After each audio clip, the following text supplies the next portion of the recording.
Okay, so we're looking at the nut, the fret nut. Here's the finger nut.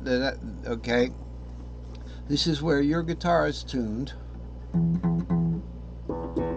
Close enough. Getting some color in that keyboard because I got so much junk on my synthesizers pressing some kind of button. Hopefully not a transpose. So to get the E,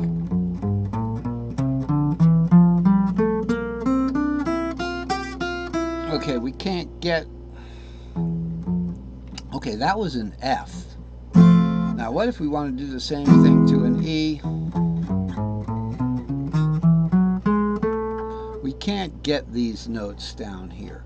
So the way it came about, I made these longer patterns here that go straight out.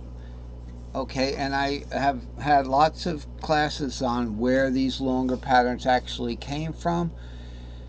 Okay, we can really just take a sneak peek at the longer patterns and look how, at the longer patterns here, the AXL, the ERXL, and the C4XL. Okay, now I put the C and the E in these ones because a lot of times we're just looking at this C box here playing a C. Sorry for my placement of my fingers here, but and then we're going to the F, which is the fourth. So we're going from the third to the fourth on that bottom C string shape 3, 4, 5. So since we're going to associate or reassociate that fourth with the C, and we're going to call it a C4. Okay, and then the root up here in the E box. Okay, we're going to do the same thing with the E box. So we're going to call that root an ER, extra long. Okay, now this came about interesting. I'll show you the diagram. Okay, I found the diagram. So here we have, with the short patterns, we have, here's the long patterns that we were talking about. 5, 6, 7, root 2, 3, 4, 5, 6, okay? Starting with the short patterns, we have an S2L or an S2C right here. C is the 3, 4, 5, G is the 6, 7 root. So here's two S2Ls, okay? And now in the white, we're looking at two S3Ls, which is really S3Ds. So you got 2, 3, 4 is the D shape, 5, 6 the A shape, 7 root 2 is the E shape. You have two of those kind of hinging on one, 2 there. It's like a Lego piece there. So there's two of these guys there. There's two of these guys there. And you put them together and you get this. And then when you square out this middle part here, this is what you get, the long pattern. So this is the S3XL in black here. This is where the long patterns first surfaced when I was putting patterns together. Voila, we have the long pattern here. So we got right here. Now this is kind of pentatonic, okay? Don't let the black sevens mix you up. This is just for pentatonics, but really it could be all white notes. If it has a letter, it's a play note in the particular modals. Okay, in the modals. So sorry about that I didn't go through and white out all these notes. I don't know if yeah, I did it for the all right, that's one thing I didn't particularly do. Okay, I went ahead and fixed the top half of the chart. So up here we've got the diatonic, so it's all play notes. These are virtual accidentals here with string shape labels.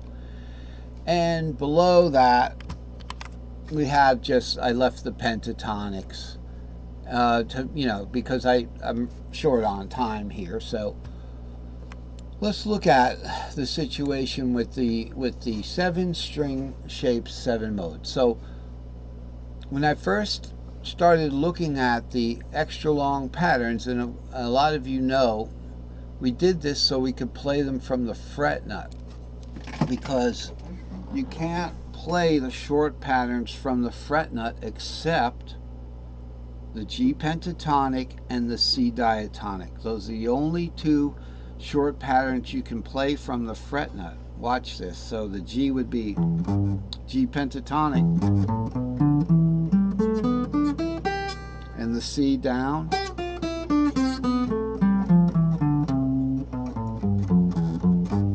Okay, but if you try to do any of the other patterns, such as the E pattern, pentatonic or diatonic, they're all gonna need this fret here, the D.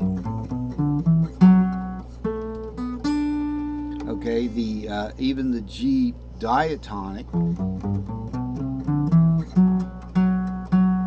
right there. So we had to, I had to use the long patterns there. So that we have had many lectures on how to use the long patterns.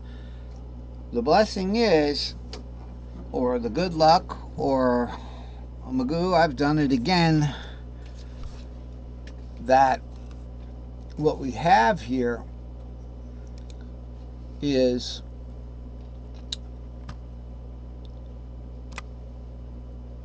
the modal scales right here. So whereas the normal patterns, okay, so which is the E, if you just look at just the A rather, if you just look at that by itself, the A, the 5/6 is your mixolydian. Okay, so look at that right over here. We've got our A is 5/6 is mixolydian. Whether you do the long pattern or the short pattern, which is just 5/6. So let's look over here at the short pattern. Here's your A pattern's 5/6.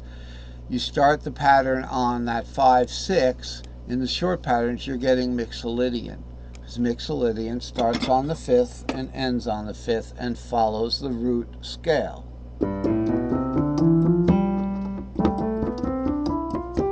Just like that. Okay, so for the 5 shapes that we have, all right, so let's look at our guys right over here. So the mixolydian starts on the 5th. The Locrian starts on the 7th. That's the E string shape. The Phrygian starts on the 3rd. That's the C string shape, which is the bottom string of a C cage.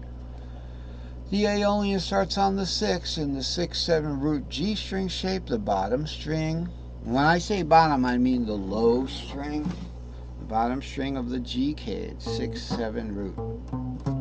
The low string. I call it the low string, which is your low string. Okay, not this guy up here. That I call the high string. But if I'm going to call it a number, I'll say this is string number 6 from the bottom, or string number 1 from the top. I'll stipulate exact both ways. But in my common jargon, lower strings is down here, these guys.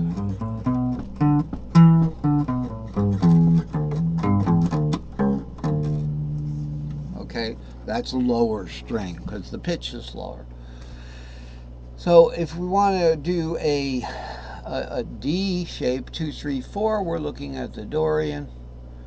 But we didn't have anything for the Lydian, the Ionian, and the Mixolydian. Well, we do have the Mixolydian because we're starting an A shape. The long patterns, lo and behold, have given us access to 2 new modes. The 4 is the Lydian mode, and the 5 is the Ionian mode. Okay,